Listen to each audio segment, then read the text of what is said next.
You are listening to the Retina UK Talking Tech Peer Support Group meeting recorded Thursday, the 14th of March 2024.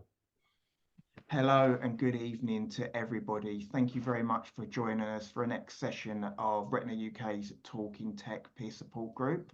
It's lovely to have everyone with us this evening.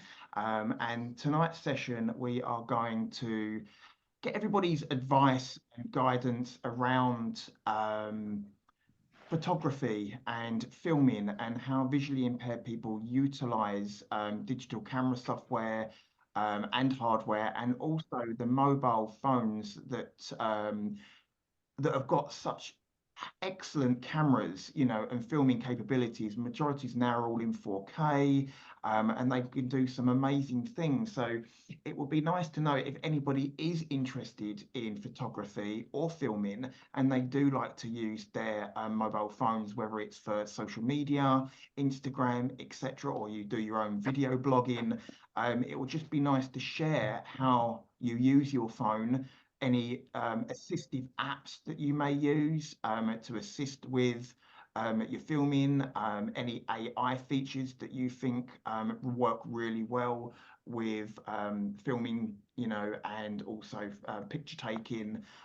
It would be really, really nice to hear what you do and what you photograph, what you film, and how you get the most out of taking some really good pictures, which we all know is a very visual art, with inherited sight loss and low vision. So if anybody's got any questions or they would like to get the ball rolling, then please jump in, not all at once. If people can sort of take it in turns, then that would be much appreciated, and we can go from there. Bev's got a hand up. Oh, Bev's got a hand up. So, hi, Bev. What I found today is that I was trying to scan a check into the bank today, but I couldn't quite work out how to do it. And in the end, I had to send my husband off to the bank.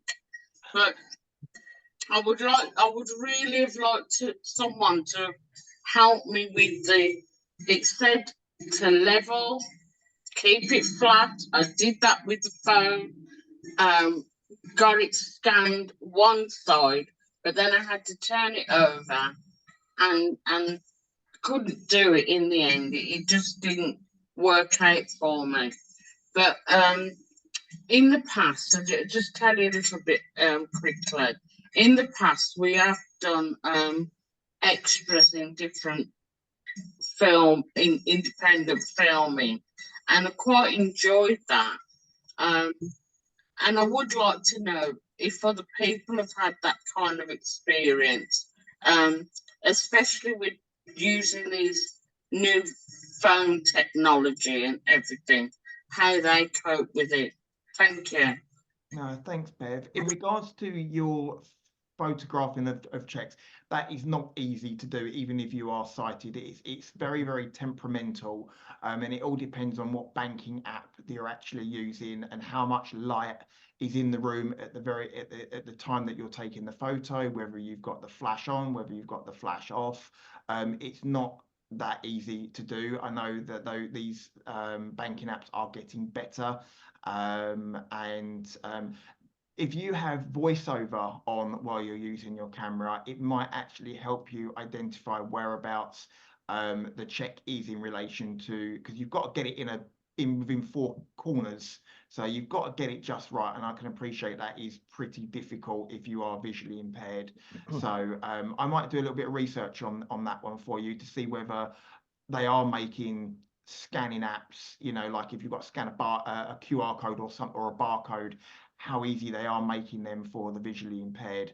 So leave that one with me, and I'll follow up with you on that one offline. Thank you.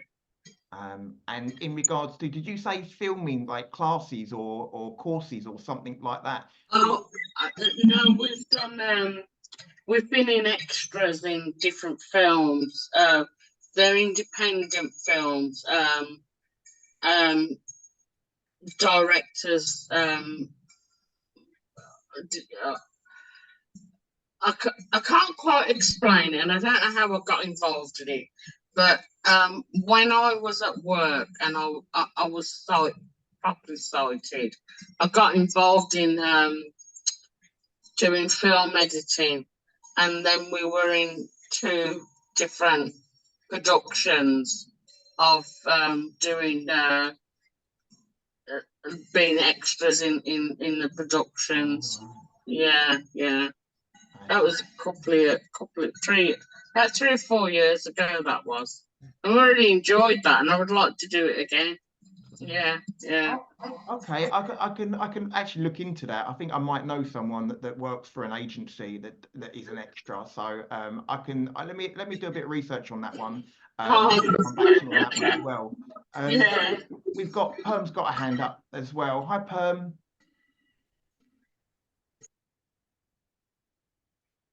Hi, Mark. How you Hi, doing? yeah, you're right. I'm good, thank you. Hi, Caroline. Hi, everyone. Hiya. Hi. I'm going to keep it very brief because I got very bad signal. I did photography. It's been in my family all my life, from my father to my ex-husband, and now obviously my daughter. She's an avid photographer. But when you take pictures when you're visually impaired, the first time I was introduced was an artist, Monet. He was actually blind, but he was an artist, photographer, and also designer.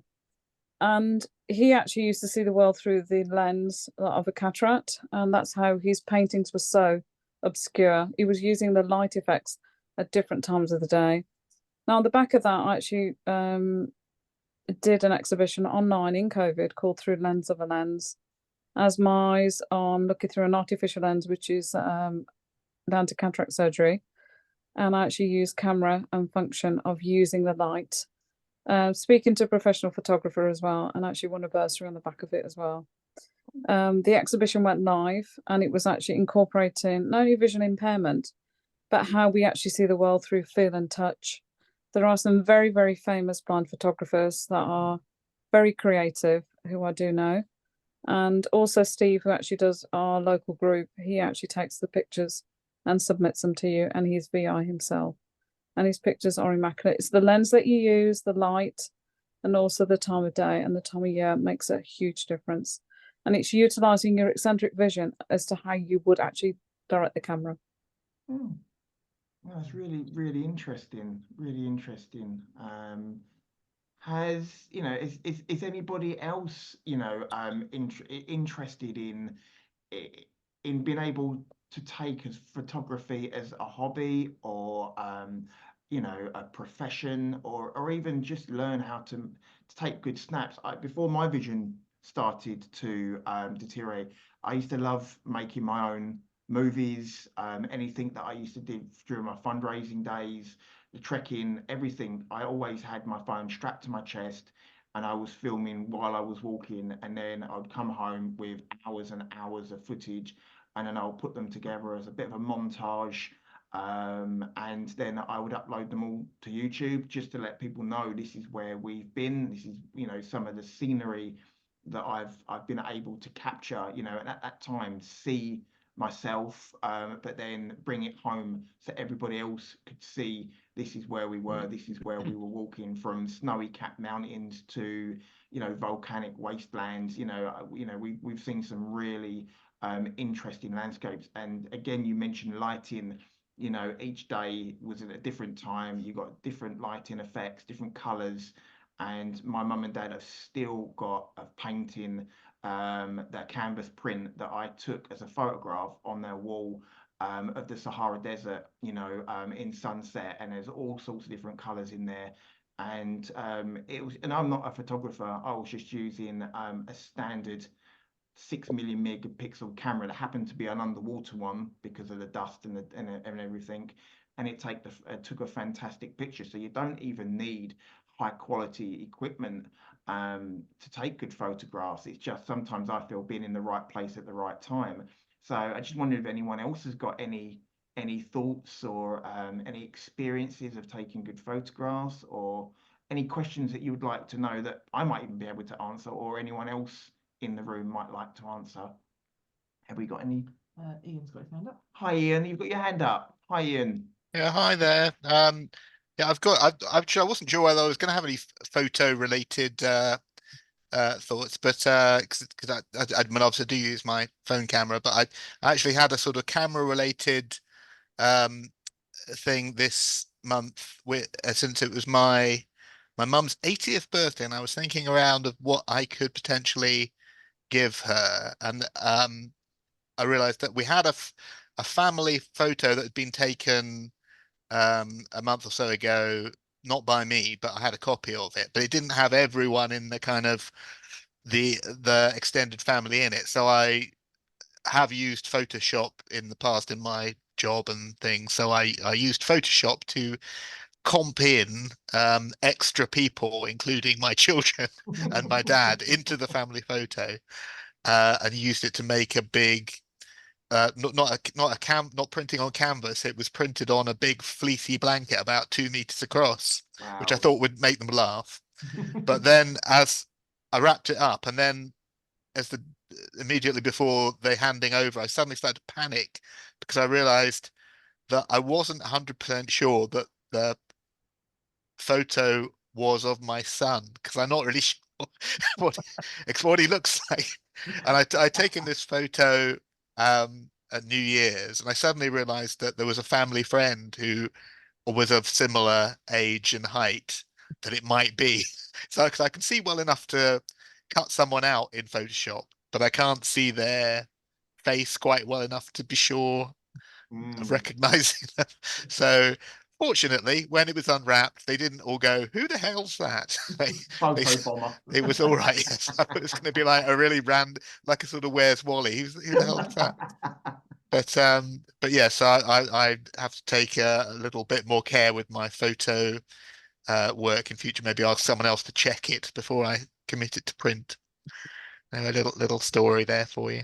That's it's an interesting question. We use screen readers to be able to read, print, and navigate the world of the internet and software. But does anybody use photography or filming editing software that can also be utilized by a screen reader, that you can find people just like that? If you're looking for someone's description, is there anything out there that will be able to guide you to that person that you want to add or remove?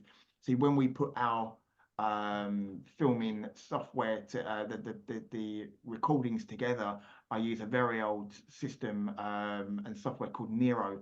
And I've had this software for, I would say, near on 15 years. It's very, very old, but it does the trick. And I can't see it anymore, but I know where everything is, and I can navigate to Karen and say, right, you've got to click on this and you've got to click on that. But it's not very accessibility friendly, even with screen reading software. And yeah, I just want to know if anybody does use any kind of screen reading software that is compatible with Photoshop. Another software program that I use is called Photo Impact, which is by a company called Coral, which I used to do a lot of my web design on, and graphic design before, again, I started losing my vision and the attention to detail, as it were. So, if anyone's got their hand up or anything like that. I've just realized, by the way, that I did have the photo in Google Photos, so I'm not sure whether that can recognize faces, because I mean, I guess Facebook does, doesn't it? Sort of you tag faces, but I'm not sure whether Google Photos will tell you who's in the photo, whether you can train it, but that might be a helpful thing. Scott's got his hand up. Hi, Scott. Yeah, it is, Scott. I know I'm on an iPhone 15 Pro right now, and you don't need as high as the 15s yet, but you can mark, like, my face is in there, my wife's face is in there. I'm going to put my kids. I'm just starting to do it. I'm not sure about Google, but I would suspect so. You can train. You get the picture of your son. We'll use your son as an example, and So every time he pops up in a picture or the family pictures pop up, it'll actually identify the people, because you'll get what you used to get was picture, 4 people in it. Who the heck are they?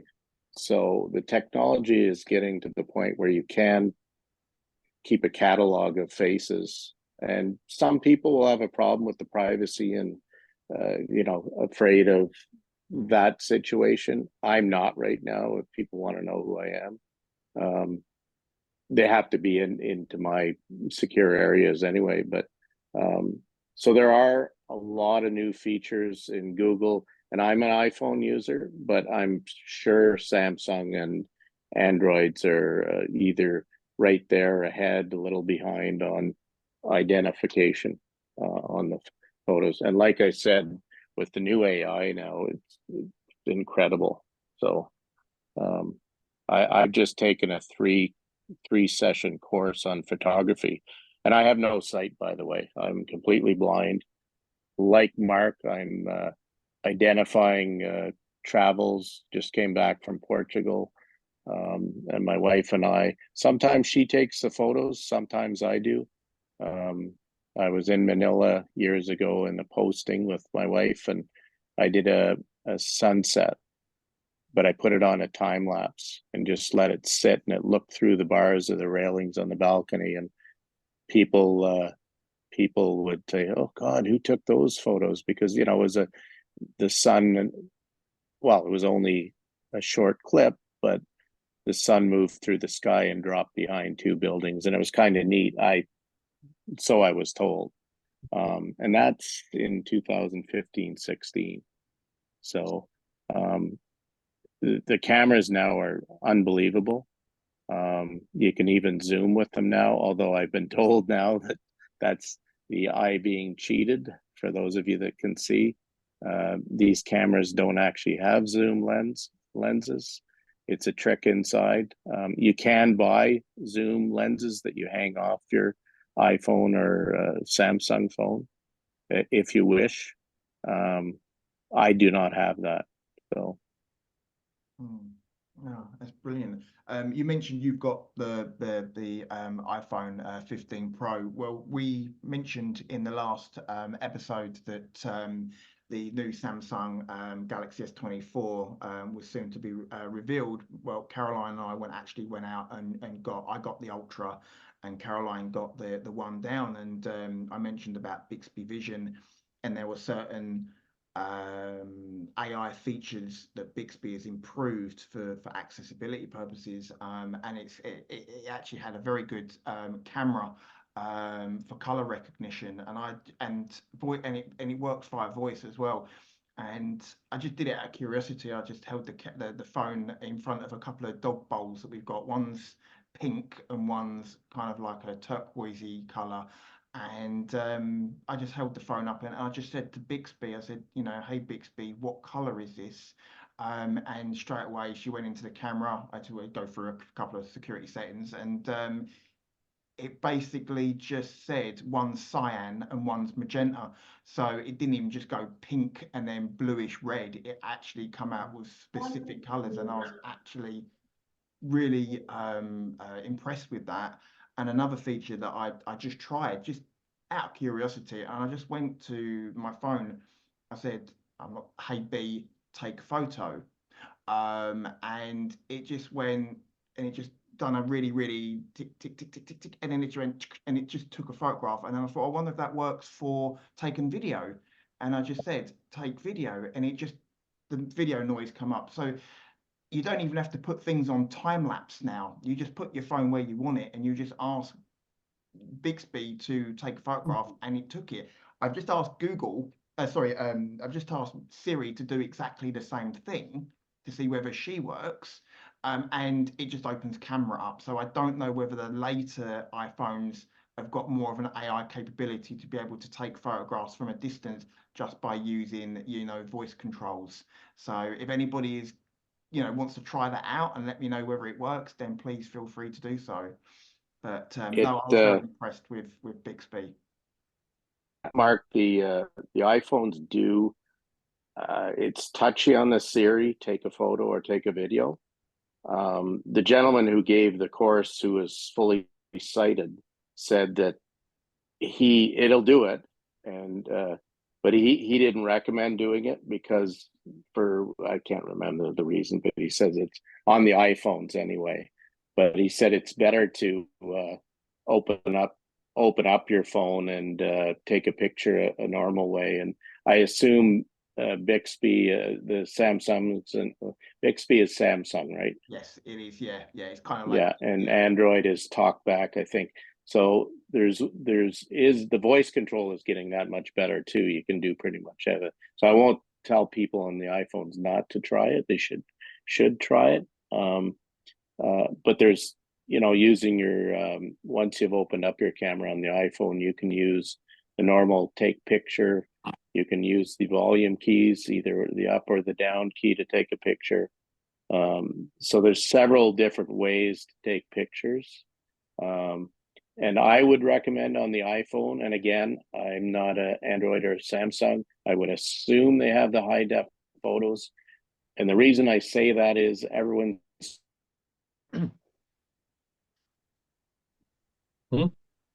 Oh, hello. Gone. Oh, just disappeared. you go. Pictures. So on picture 4, oh, Mark's eyes are suddenly away. So you can go in and edit the photo and go down and look at the 5 photos if you have sight, and say, hey, there's Mark. He's smiling. His eyes are open. And so it's really cool. Yeah, no, it is getting better, and I've tried to take photographs. When we were on holiday, it's Caroline that's taken the photographs of me all the time, but I can't do the same because it's just getting it right.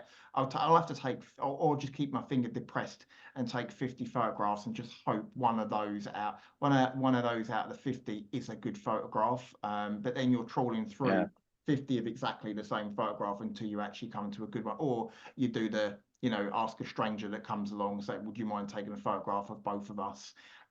Or a lot of them are selfies at arm's reach.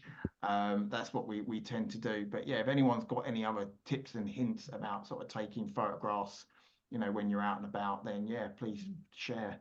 Jonathan's got his hand up. Oh, John. Hi, Jonathan. Thanks, Scott, for your cheers. Much appreciated. Hi, Jonathan. Hi, Mark.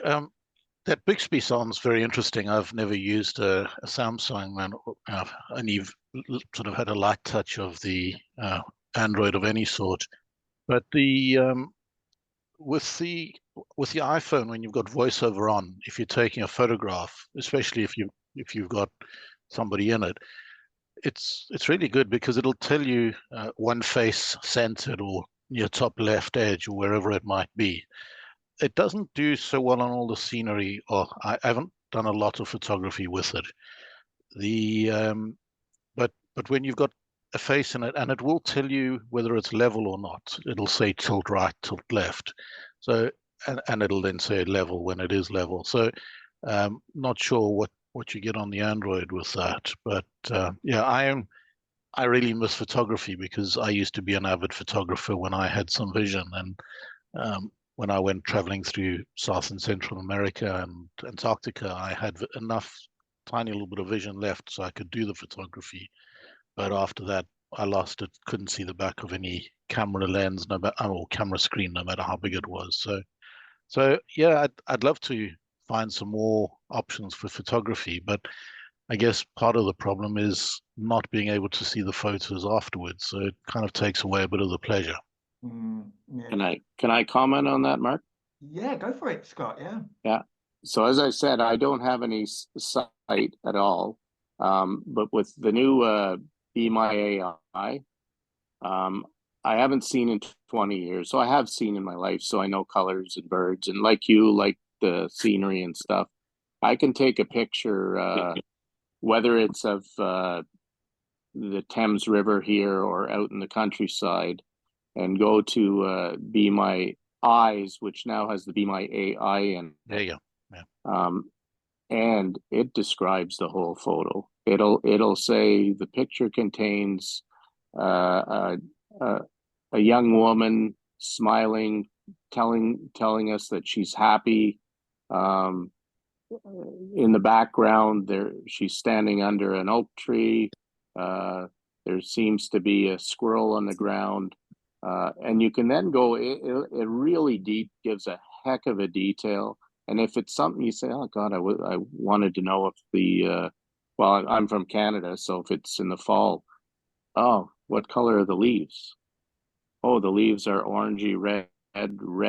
So you can actually ask questions to it afterwards. So do you have Be My Eyes or Be My Yeah. AI? No, I have done all of that. Thanks for Okay. talking about that. So yeah, it's quite astounding what Be My AI can do, Yeah.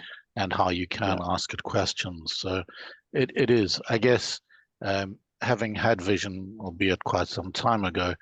It's photography. It's a very different world of photography, as you well know. So it's more a case of, is it something I want to spend a lot of time doing, looking at or asking the questions of Be My AI and things like that?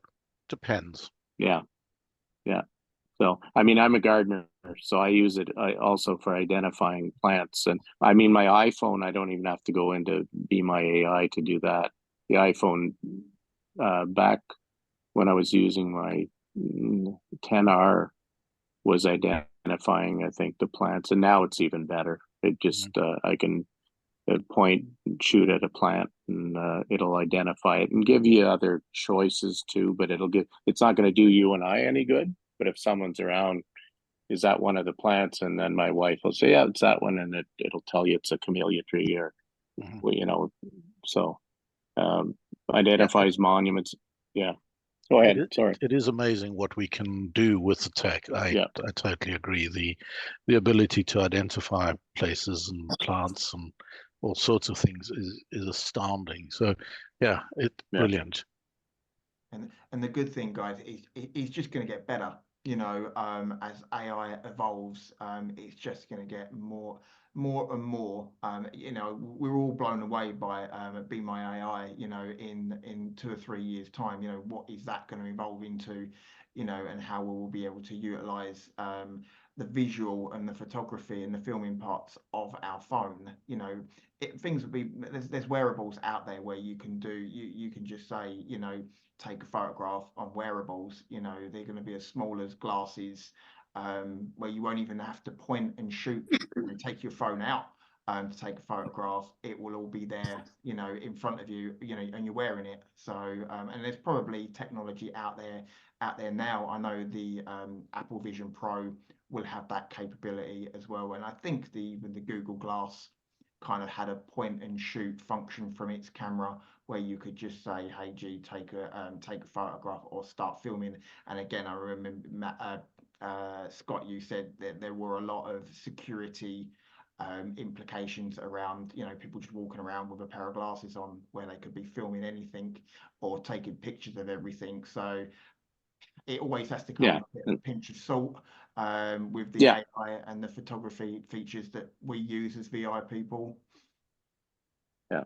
And I will say, last night I was talking to some tech people back in Canada that I'm involved with.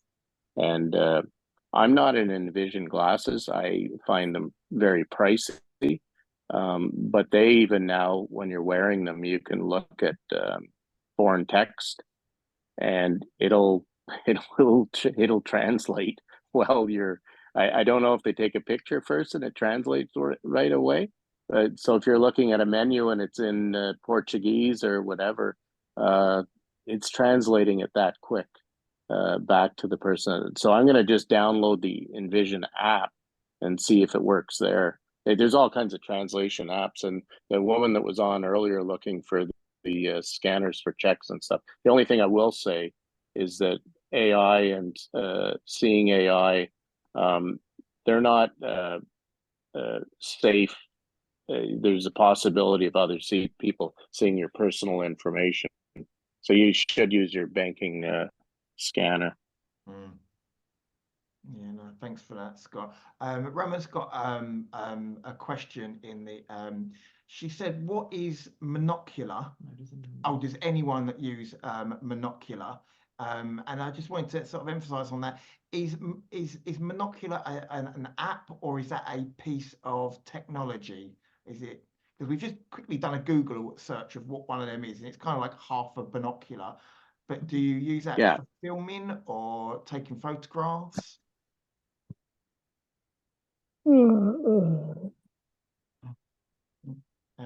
So is Rama want to? I used.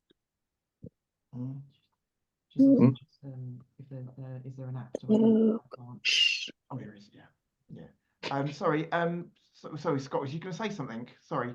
I said if it's the binocular, the piece of equipment, I used one 25 years ago when I had partial vision in my left eye. I didn't have any right, so I didn't need the binoculars.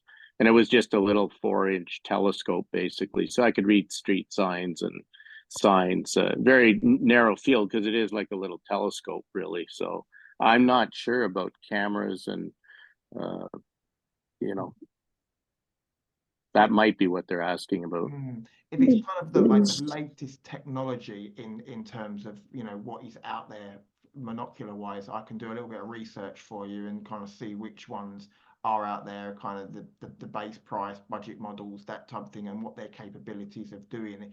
If that's what you want to look through, if you want to sort of use binocular style photography and filmmaking, that type of thing. So if that's what you're looking for, then, you know, just put a comment in the comments box, and I can help you do a bit of research on that as well.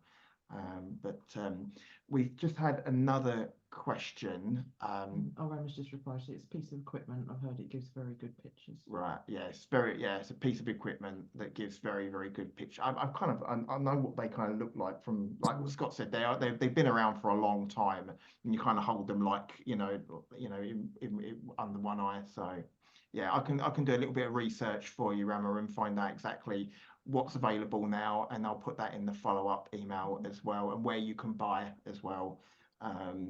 And what's the other? It was the app to identify plants. Yeah, we've had a question. There is an app. There is an app that can identify plants. I think it's called Picture. Is it Picture This or is it Picture That? Which is a really good app, and it does plants, bushes, trees, all sorts of things. I think we've actually mentioned this app before in an earlier session. Is that something that you've used, Scott, as a gardener? I used to use a couple different apps, and that was one of them. Now I don't even bother, Mark. To be honest, I'm not sure if Ram has an iPhone. And again, I bet you the Samsung and Androids have them.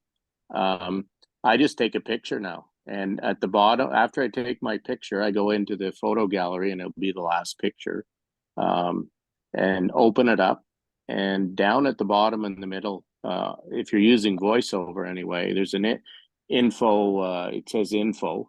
I think it goes from share to favorite, info across the bottom, but info is right in the middle. You click on that, and on the about middle of the screen on the left, you get all your information.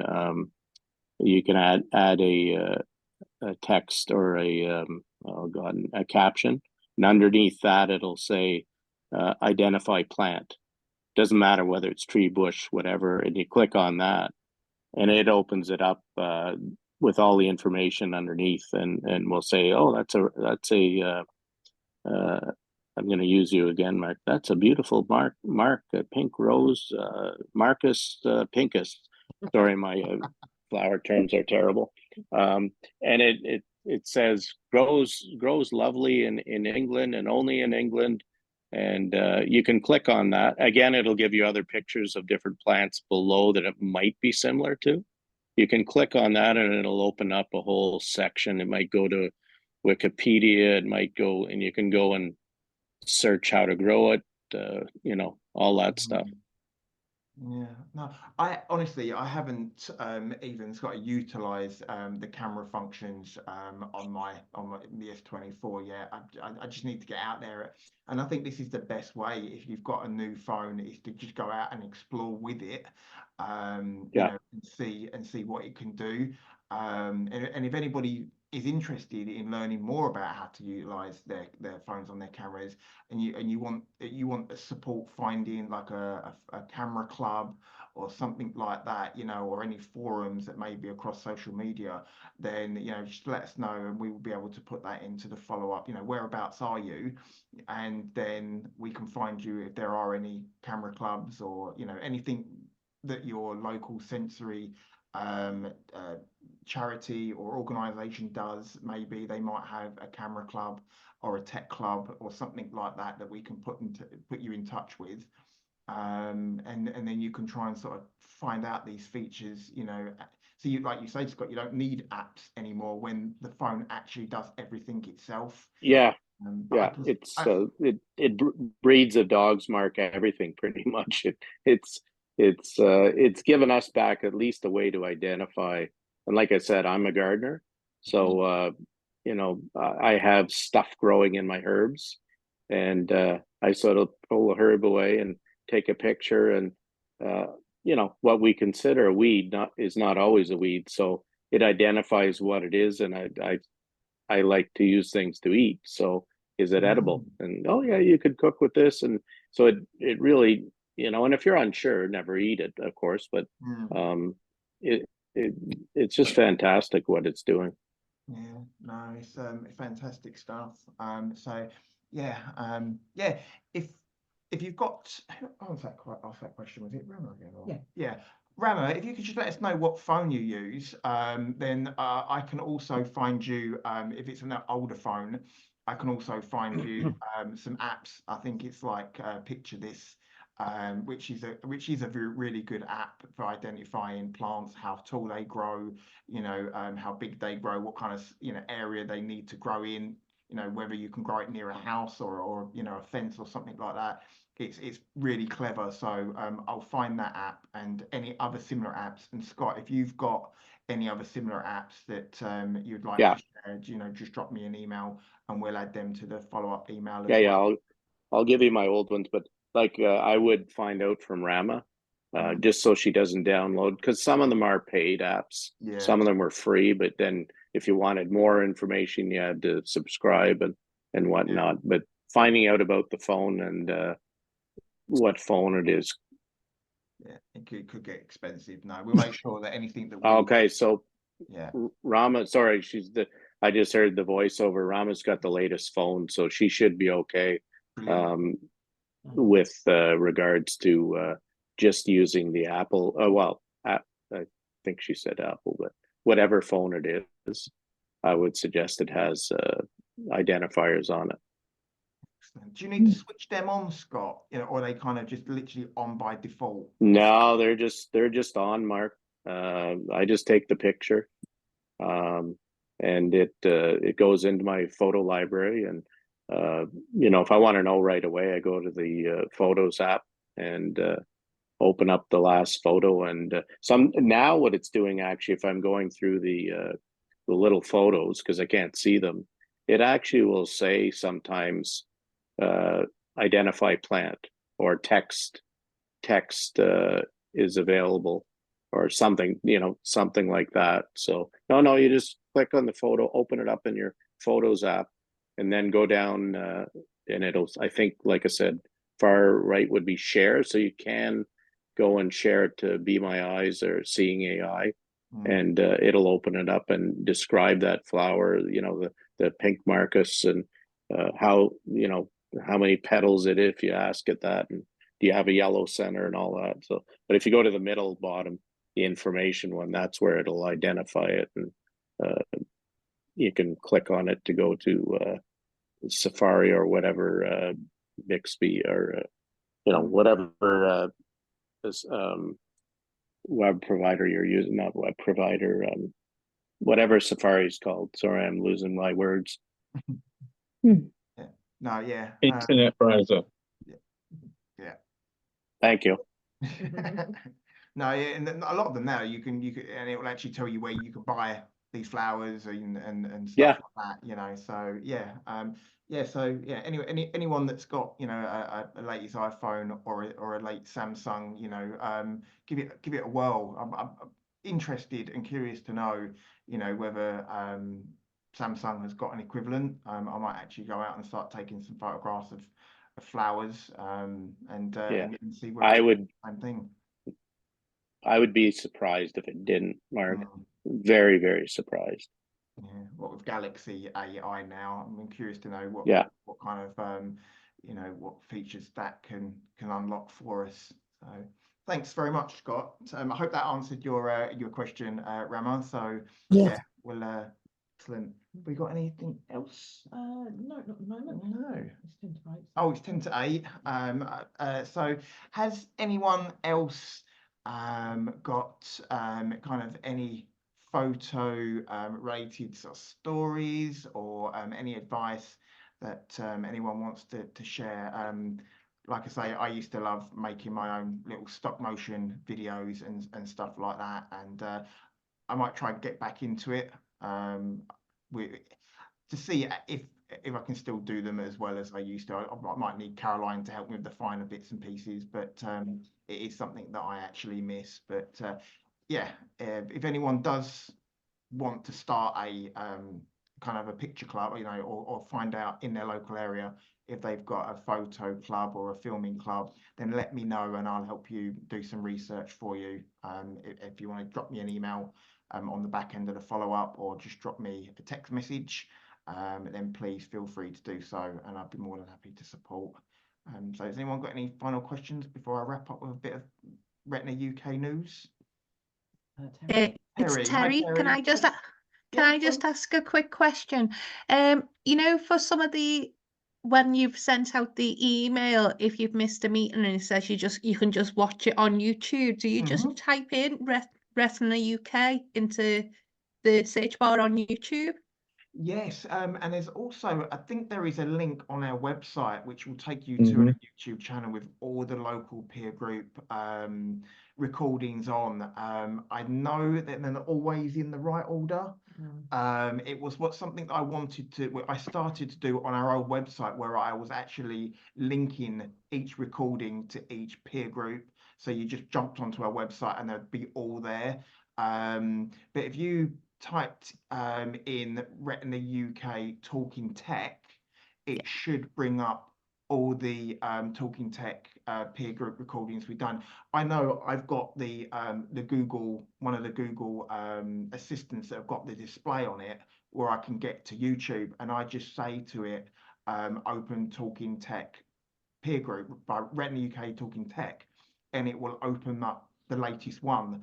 And I actually did recorded, didn't I? And I put the recording date in.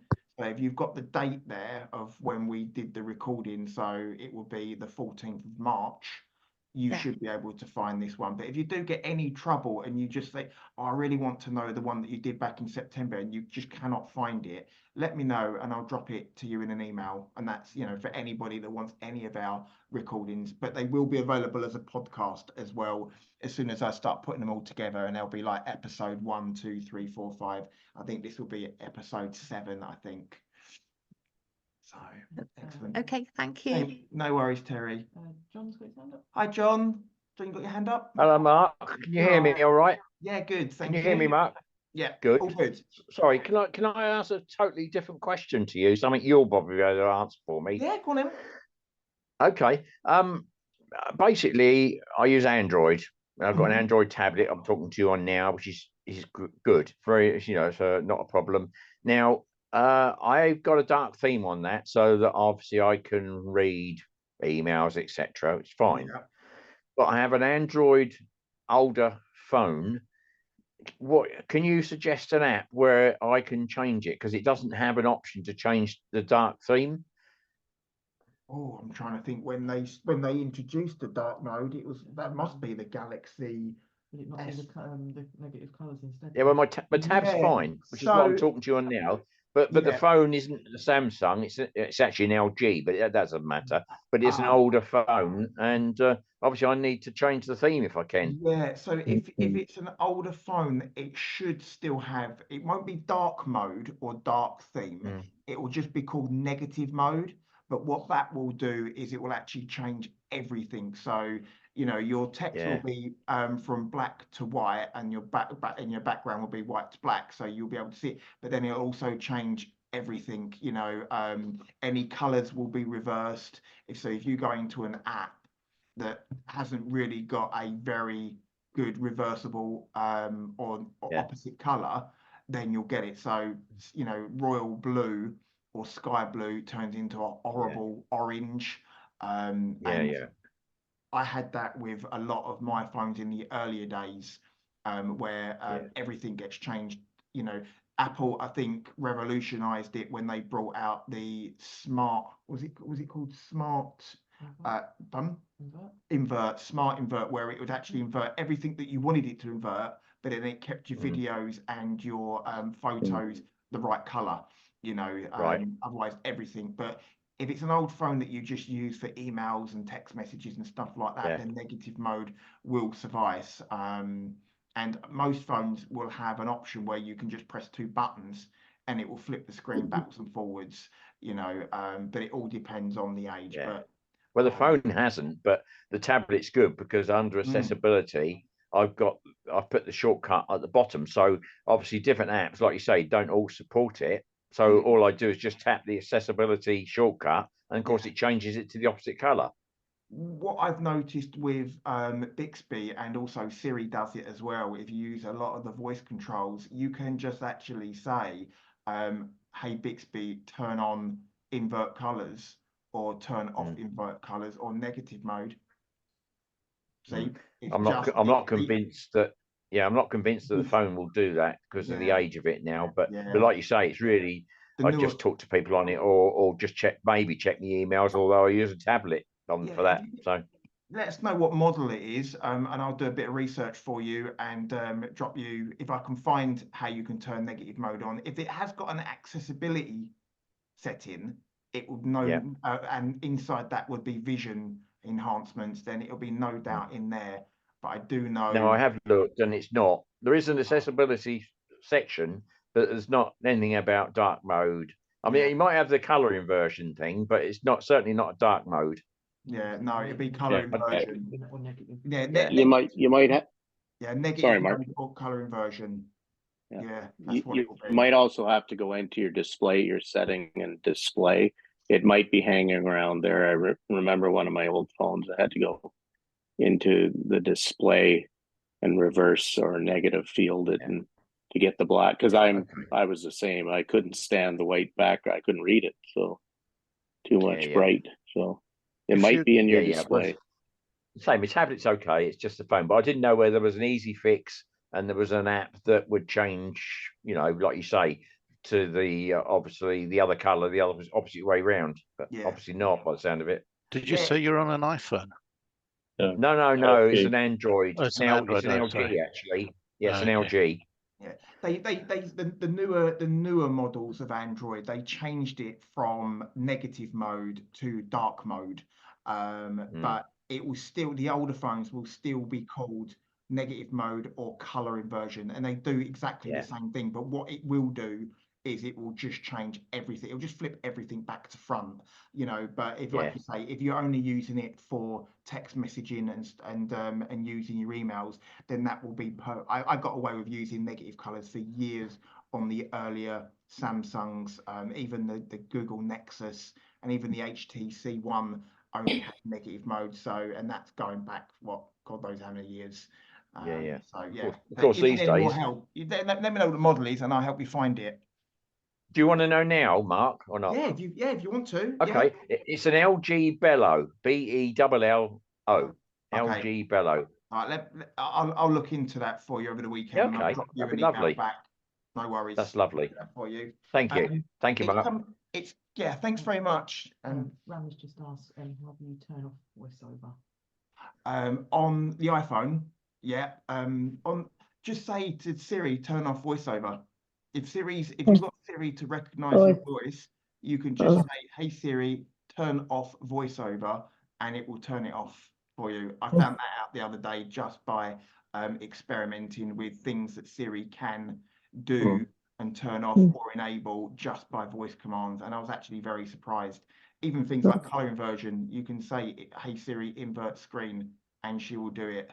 And this goes for any setting, airplane mode, Wi-Fi, Any setting that you've got on your phone, she'll be able to turn it off just by asking her to do it. And Bixby's very similar as well. So, but you need to obviously have Siri set up so you can either press the home button if you've got an older model, or just have her recognize your voice. So that's the easiest way of doing it, rather than having to go all the way into the accessibility settings. I don't know, Scott, if you've got any other ways of doing it.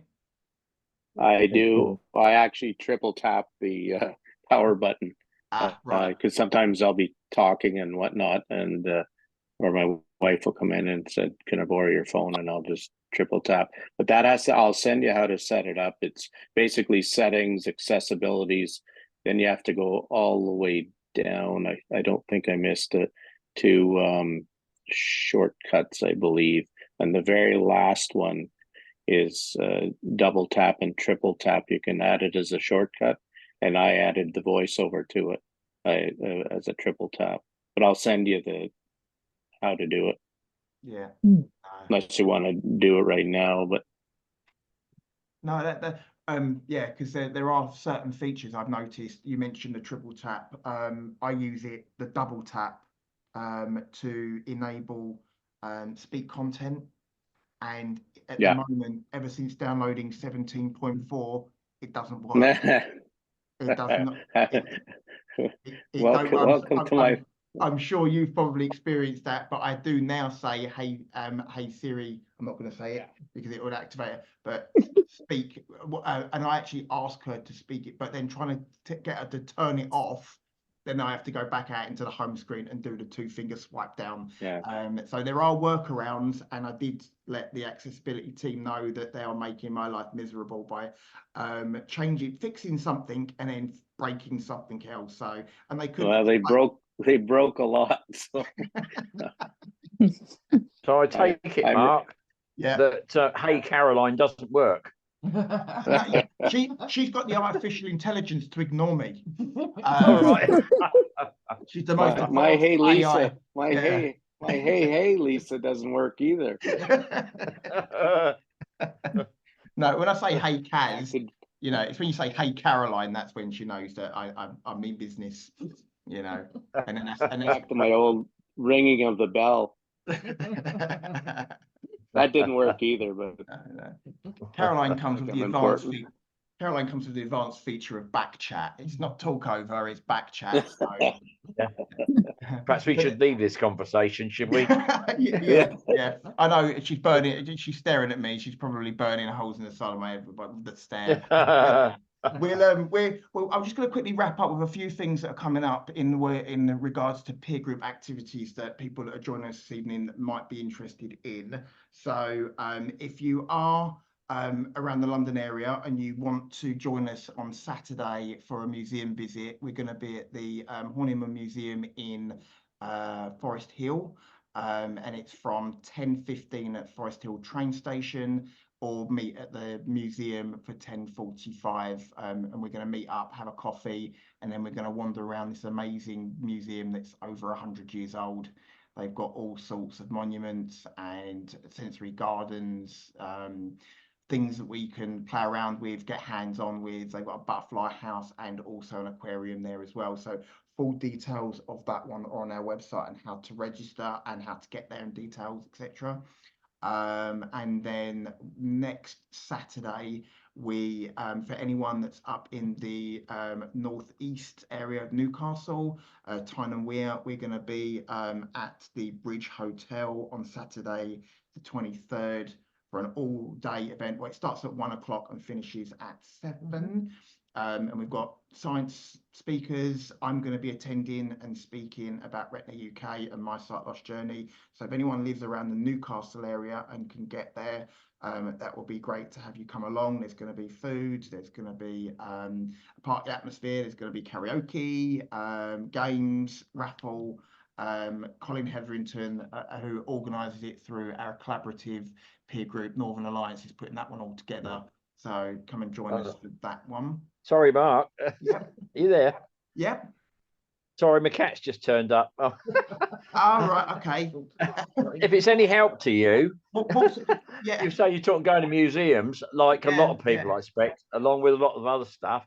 I do actually have my mum's old Brownie camera here, still in its case. Your cat's probably trying to chase your mouse. No, she's gone now. So what else have we got coming up? So on the 20th of April, we've got the West Midlands Peer Support Group in-person meeting at the Victorian Radicals Birmingham Museum. And that's going to be on the 20th from 11 AM. That one's not on our website, it's just been confirmed. So look out for our events page for that one when it comes on. Edinburgh, the 2nd of April, and that's at a new venue called Southbridge Resource and Education Centre. Southbridge Resource and Education Centre. The next Lads Peer Support Group is been announced for the 30th of April. More details will be available on our website for that one for us guys for the men's peer support group. And what else have we got? Oh, the national that we've got planned for the 24th of April. We're collaborating with British Red Cross. So if anybody wants to learn about first aid as a visually impaired person and the introduction techniques for certain first aid like techniques like CPR, the Heimlich maneuver, recovery position, and you want to learn how to do first aid, then please come and join us for that. We've got 2 speakers coming along from the British Red Cross to do a course around that one. That one is limited availability, so as well as the museum visits. So please register so you don't miss out. And what else have we got going on? I think that's pretty much the next Talking Tech peer group will be in May, but the next Talking Travel peer group will be on the 16th of April. No, 16th of April? 15th. It's in. Was it the Wednesday? Wednesday. It's the 17th. 17th of April. If anyone's got any topics that they would like to talk to us about in terms of travel, then please drop me an email and we can get that one on our website as well. And I do apologise that if anyone did join us for the Talking Travel peer group, the recording will be available very, very soon, as well as the recording for this latest session of Talking Tech. It is on the 16th. 16th. Wednesday the 16th, No, sorry. Tuesday the 16th. If anyone got any final questions? Oh, we have also launched our very first Retina UK lottery. So please jump onto our website if you're interested in taking part in our Retina UK lottery. And all details of how much tickets costs, how much you win is all available on our fundraising page on our website, which I will add details to on that one regarding the on the follow-up email as well. Is there any... Mark, can I just ask, just make a comment, just to help people, not necessarily perhaps, I don't know, us, but people you may know. Is everybody aware of, can you hear me okay? Yeah. Oh, sorry. Is everyone aware of what was in Google 2 or 3 days ago about some sort of breakthrough with macula?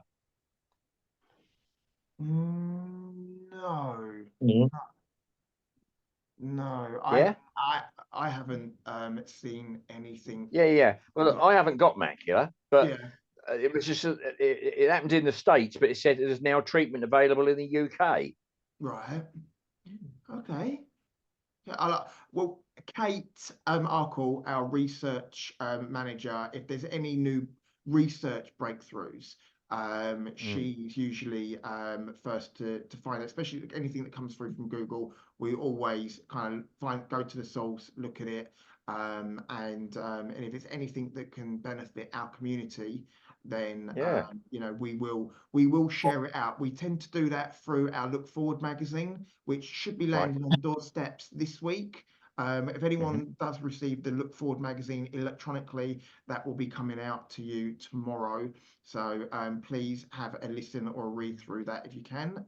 There's lots of good stuff in there as well. I'm trying to think, there's nothing else. London Marathon, please come and support our London Marathon runners.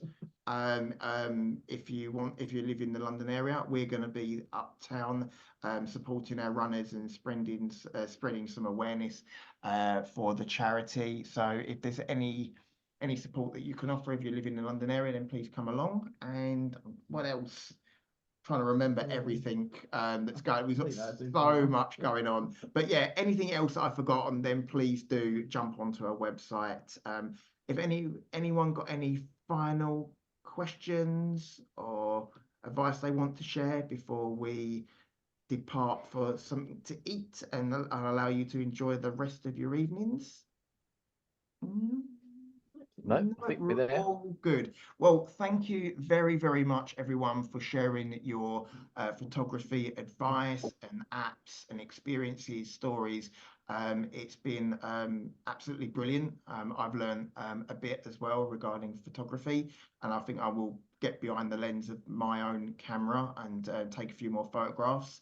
So thank you, everybody, for joining us. Thanks very much for Caroline for supporting with the comms and reading out your questions and supporting me this evening. So thank you, everybody, from everyone at Retina UK, myself and Caroline. Enjoy your evening, and we'll see you in around 8 weeks for the next Talking Tech. Any queries, then please feel free to drop me an email, or you can call our helpline on 0300 111 4000, or you can email me at services@retinauk.org.uk or events@retinauk.org.uk. But thanks again, and have a pleasant evening. Take care. Bye-bye. Thank you, Mark. Stay safe. Thank you, Thank Mark. you. Thanks, Bye. Caroline. Caroline. Bye. Bye, everyone. Bye-bye. Bye. We hope you've enjoyed this Retina UK peer group recording.